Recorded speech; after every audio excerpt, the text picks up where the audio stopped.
Right, so let me give you guys a haul on my little shopping trip. The first thing is first, I got these gorgeous shorts from Primark. Now, they are pajama shorts, but they're not like that see-through. So I think I could pass them as like, even just with this outfit, like how cute.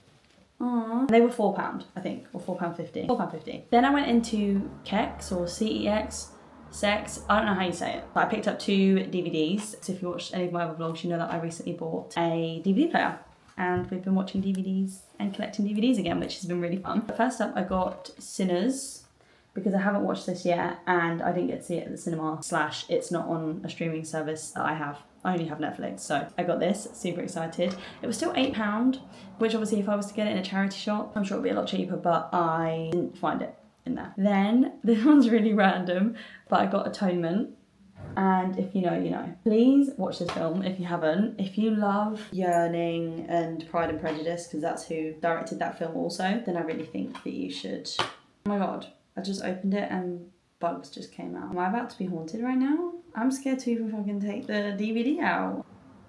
Okay, well it's not scratched, there's just lots of bugs in it. So I actually studied this at, I think it was A-level English. We also had to watch the film to kind of, it's just a little bit of like a fun lesson to, oh, let's watch the film that on the book we're reading. And I loved it. It was so like gut-wrenchingly horrible, but amazing. And I can't wait to watch it again. So this was £1. Worth every penny. And then I did go to Waterstones, obviously, as you saw. And I did pick up a couple of books in the works, but I just thought I really, really don't want to be buying books for no reason that are just going to sit on my TBR for like months and months. So I want to be more selective about what I buy, / if I can get it from the library, then that's much better. That being said, I did buy one book in Waterstones, but that's because I've seen a lot of people talking about it and it has just recently come out. Really good reviews, and people on Instagram are messaging me saying, they replied to my story because I put it on my story like, do I get this? It was £20. And everyone was saying, yeah, it's so worth it, it's really good. So I got Phoebe Berman's Gonna Lose It by Brooke Averick. And I saw Sarah Crowley talk about this. She really, really loved it. And it sounds perfect for like, I mean, I'm 25. And I just feel like it's like a perfect girl's mid-20s kind of book. And the cover is so gorgeous. Like, look at the back as well. It's like got a little checklist. It's got some authors on here that are really popular in the romance genre. So I hope this lives up to the hype. I've just started Carrie Soto's back, so I want to read this after. Oh, I love the cover so much. It's so cute. Anyway, so that's everything I got. I'm just looking here and there is actually so many books that I haven't read that are still on this bookshelf. Like, that's not good. Anyway, I'll catch up with you when I'm doing some more bookish things. It's currently about to be 3 o'clock, so I think it's time for an afternoon coffee. So let's go make that. It is so hot in England this week. That it's been a crazy, I'll put you on top of the tissue. It's been a crazy heat wave this week. So you may think, surely that means you're having iced coffee.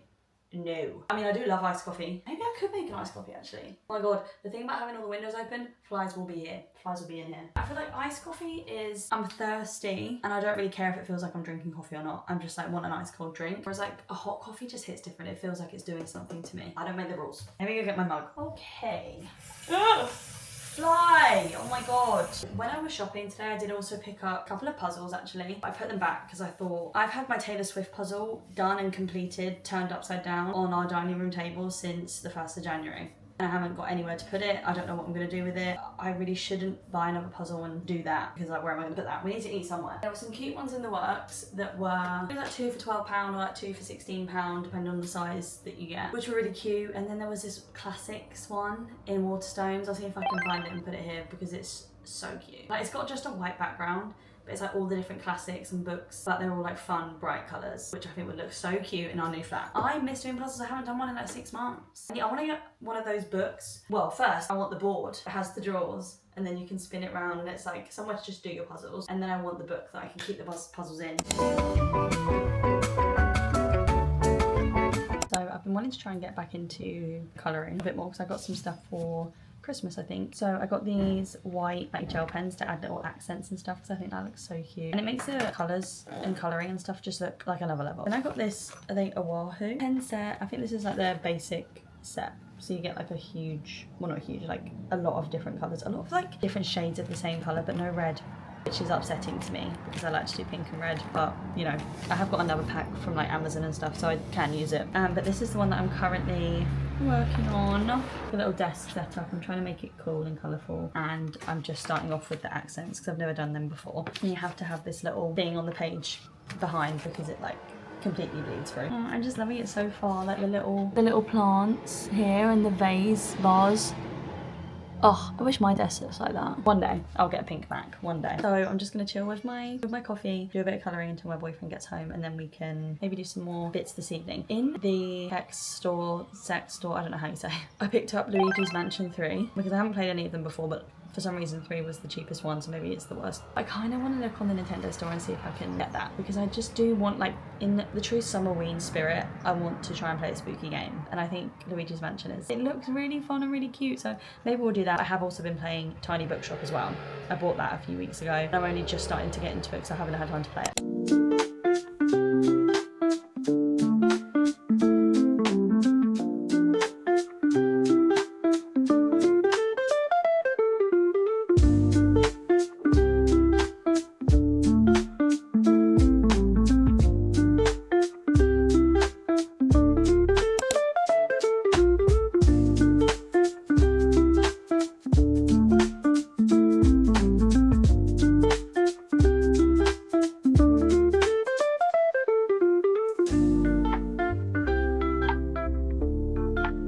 So it's the next day, and I thought we've got these bananas which are really mushy and brown and perfect for banana bread. So we're going to try and make banana bread for the first time ever. We don't have any scales, any mixing bowls or anything, do we? Not particularly. No. So we're going to try, and then let's see how it turns out.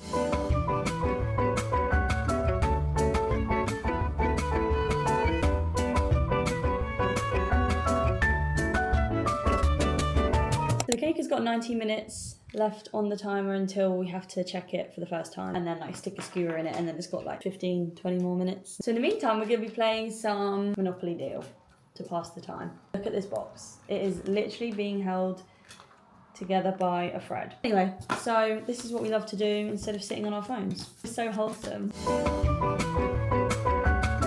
And we have a winner. Here is the finished, well, we have already cut a little bit, but we haven't eaten it yet. Considering we didn't measure anything, I think we did a pretty good job. Taste test. Cheers. Maybe need more chocolate. I haven't got a chocolate chip yet. That is perfectly cooked. So it's the next day. It's Monday. I'm actually off work today, but I thought I'd show you guys the little puzzle that I just bought. This is the whole picture. Like, how cute is that going to be in my hobby room / book room? So to finish off our little cozy hobby weekend, because I feel like we've done a fair bit, I thought we could finish off by starting the new puzzle that I just showed you guys whilst listening to an audiobook. I told you guys, I think at the beginning, I started Carrie Soto's Back, 24 pages in, so I'm quite still very early days. I do have the audiobook on Spotify. I thought it would be fun to listen to that and do this at the same time, start this. The sun is shining, as you can see, it's a gorgeous day, and why not try and get some reading in as well.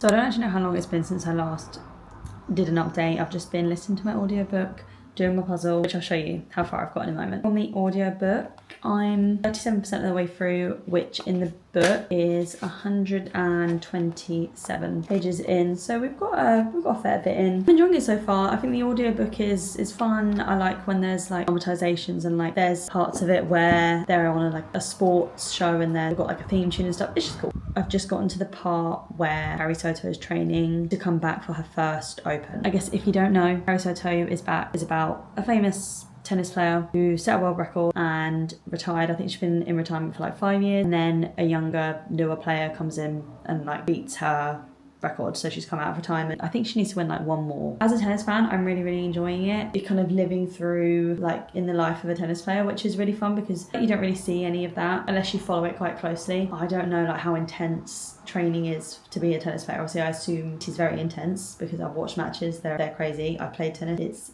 insane. I'm really enjoying the book. I think I don't know if it's gonna be, I'm trying not to think out what the ending's gonna be, but I can't tell if I think it's gonna be like oh, she loses, but then, you know, she gracefully loses and realises that it's not all about the titles, or if it's just like, yeah, she comes and like powers through all of the negativity and wins. Onto my puzzle. I've got kind of done the edges, but there's like pieces missing, and like this bit is so hard because it's all light pink and I just can't, like, how I don't know if these pieces exactly go together or what. It just seems out of scale because there's a lot of missing pieces here. This is the current state of affairs.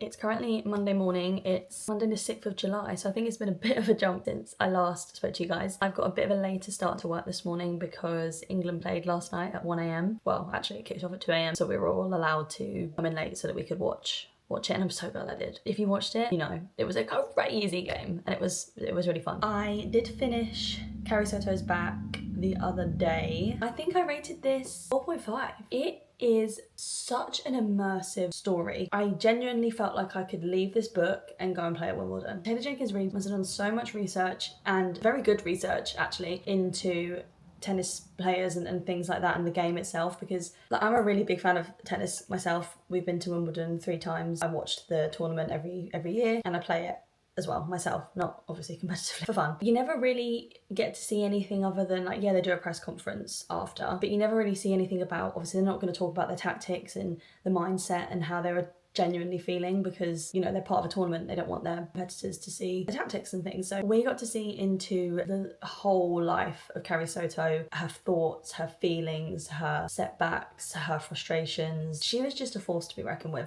And don't get me wrong, would I act like Carrie Soto if I was in her position? In like the way she deals with people and speaks to people? No, but I'm also not a pro tennis player, #1 in the world, so I don't know how I would act. Some of the things I didn't agree with, the way she spoke to people and treated people, but when you're in such a competitive sport and, you know, the world doesn't really want you to do well, I do completely understand. And I think Taylor Jenkins Reid perfectly captured the art of tennis. I saw a few reviews of people that said this has got way too much tennis, like it's too in detail about the tennis.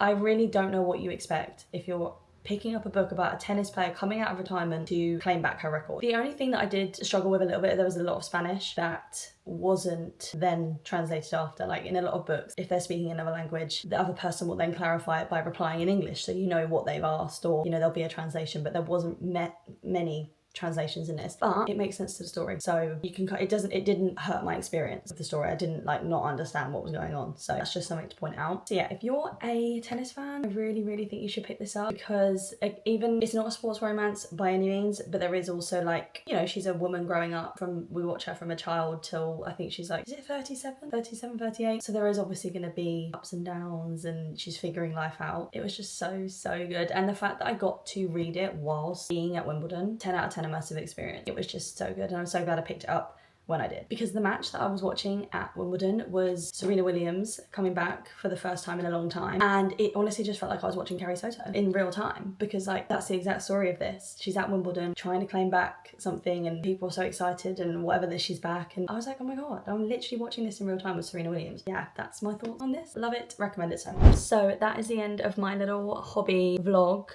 Thank you so much for watching. I hope you enjoyed. We did finish all the banana bread. I haven't done any more of my puzzle because I then went back to work for the week, and you know. So yeah, if you enjoyed, make sure to subscribe, follow me on my Bookstagram. I'll see you guys in my next video. Bye.